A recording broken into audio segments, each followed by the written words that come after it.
Day 9 of the Diddy trial wasn't a hearing. It was a reckoning. Ice Cube stepped into that courtroom not as a lawyer, rapper, or a celebrity, but with receipts, names, files, secrets that could collapse careers. As a witness to a system, a man ready to break decades of silence. And what he said changed everything.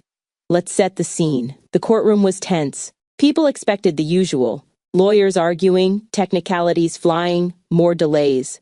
But then Ice Cube took the stand. No script, no handlers, just truth. And once he started talking, no one could look away. First, he named names. Not just Diddy. He said this web of manipulation and blackmail ran all the way through Hollywood's elite. Quincy Jones, Oprah, even Jay-Z. And then he dropped a name that made the gallery gasp. Jamie Foxx. Cube said what many feared to whisper, that Jamie wasn't just another actor caught in the chaos. He was a target. And the silence around him? That wasn't coincidence. That was strategy. You think Jamie disappeared by accident? Cube asked. They didn't just try to silence him. They tried to erase him. Suddenly, this trial wasn't about music, it wasn't about parties, it was about control. He told the jury that Jamie Foxx's career didn't stall. It was stalled, deliberately. Roles canceled, collaborators ghosting him, projects vanished without explanation.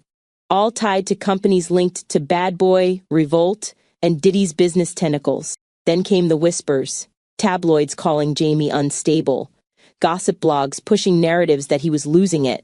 Cube said he wasn't losing it, he was freeing himself. And they didn't like that.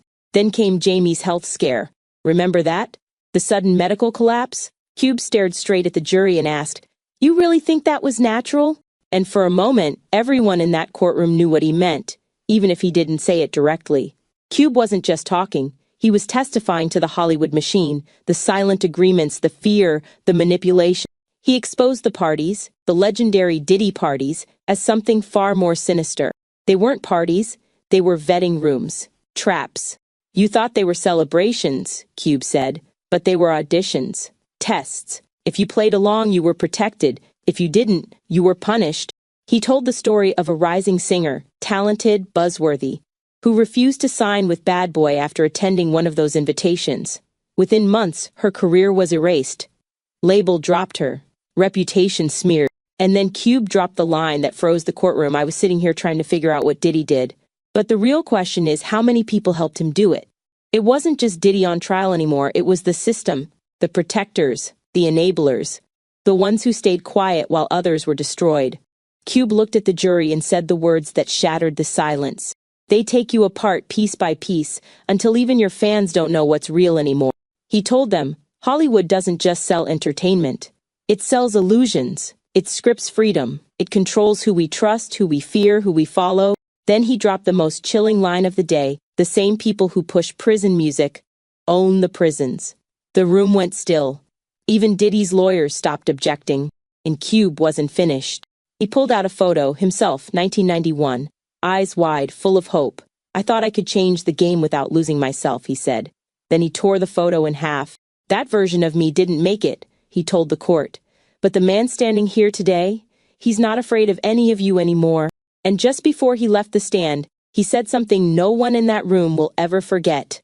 They didn't kill Jamie, they didn't kill me, they just made us louder. This wasn't testimony, it was a warning, a shift. A fire lit under every artist who ever felt trapped by the system. Ice Cube didn't just speak for himself.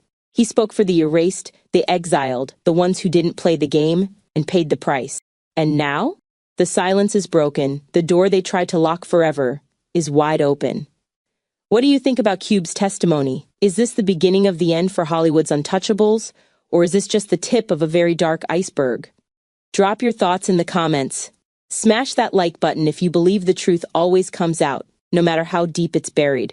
And subscribe if you want more real talk, not the watered-down headline. Because in this courtroom, nobody's safe.